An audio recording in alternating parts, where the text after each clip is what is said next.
Hi everyone, I'm Elisa, head designer for New Pollution Designs, and today I want to talk about finding your style and inspiration.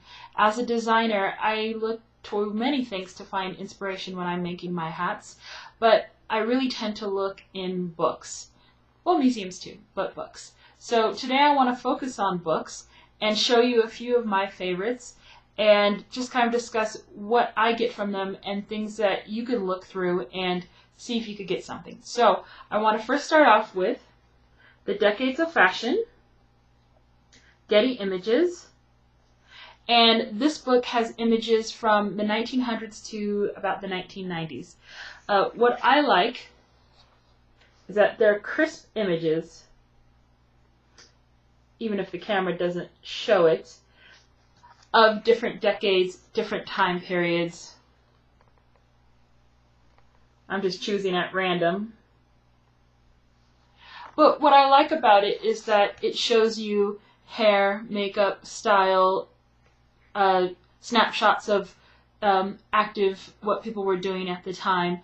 And you can really get from books like this a sense of what they wore, how they wore their makeup, how they wore their jewelry. For example, on this page, the glamour years in the 1930s, you can see that the kind of eyebrows that they had, how they did their hair, how they did their lips.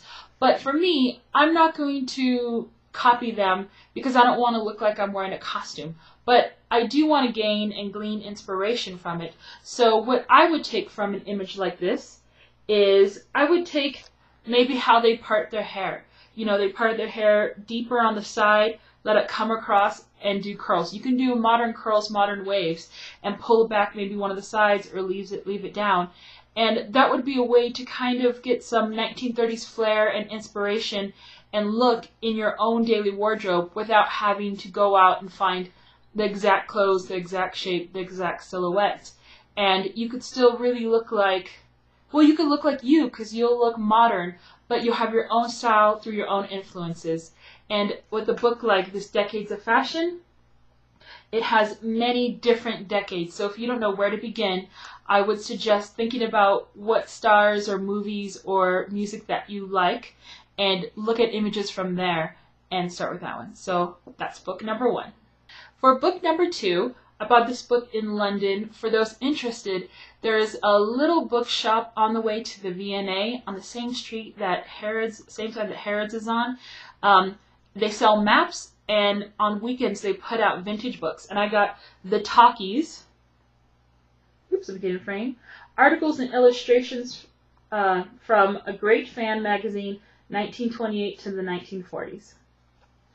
And what I like about this book is it pretty much talks about, it's the newsreel as to what's happened at that time, but you get more candid shots as to what people were wearing, how they wore their hair, how they wore their clothes. So you really get a better idea of what real people look like, not just movie stars that were styled by stylists. So I would suggest also not only looking at fashion magazine, but looking at different movie decades, different newspaper decades would be a way to find what people really wore then. Also, I know they have books on just like a Sears catalog from 1970, and you really can see what people were buying during that time, and that would be a good place to start if you were really interested in things like that. The other 2 books that I like are by the same author.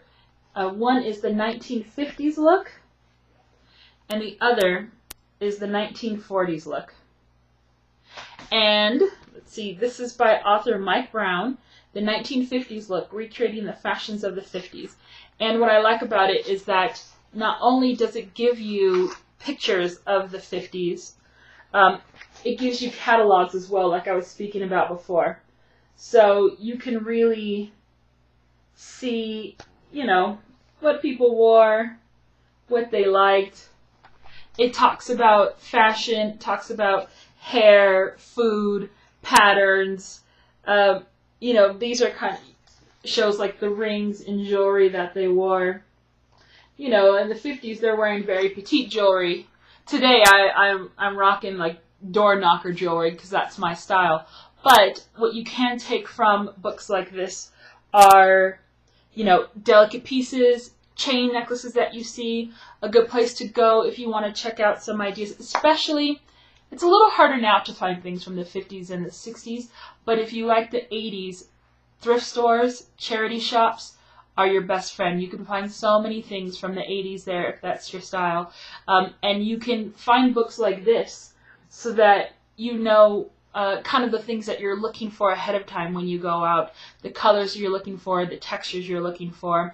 A lot of people nowadays do replicas of these types of jewelry that you can go look for. Clothes are very popular, so I would definitely check out these books, the 1940s and the 1950s. I just really love them. I love looking at the pictures.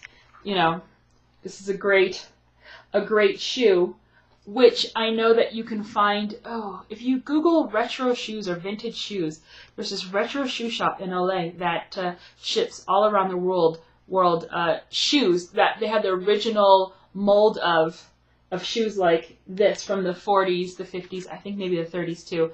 So those would be things to check out if you want to add elements to your style so you can develop your own look. And the final book I want to show you today, and I have so many more books, so if you're interested in knowing what other books, let me know, I'll do another video, is The Last Generation of American Burlesque Queens, Pretty Things by Liz Goldwyn. You can get this in the bookstore. I know you can get it in the UK and in America, and I can say UK, I can speak for that because I was there. But this talks about burlesque, and it shows photos, the history, the people, the women, once again, I keep repeating myself, what they wore, what they used. What I take away from books like this, besides the lovely images, are the sense of confidence these women had, because when you look at burlesque dancers, not all of them are extremely beautiful, but they exude a confidence that makes them alluring.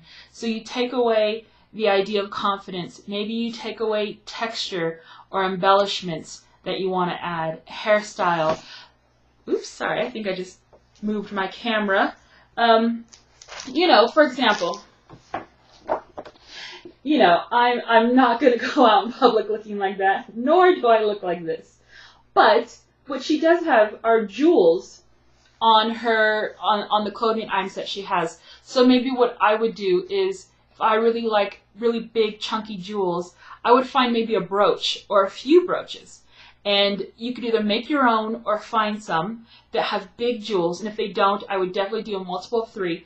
And I would put them all around my shirt right here, like maybe 1, 2, 3, or small ones 1, 2, 3, 4, 5. So the inspiration would be seeing this image, taking an element from it, and creating your own idea and your own style.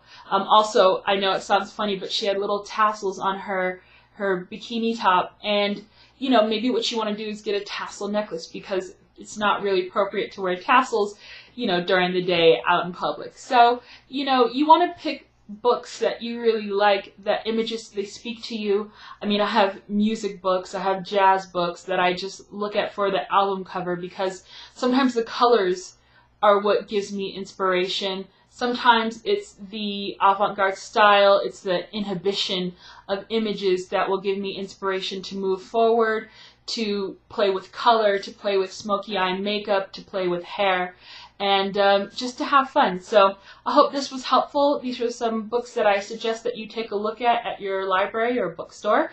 And let me know what books that you like to look at when you're trying to find inspiration. So until next video, bye.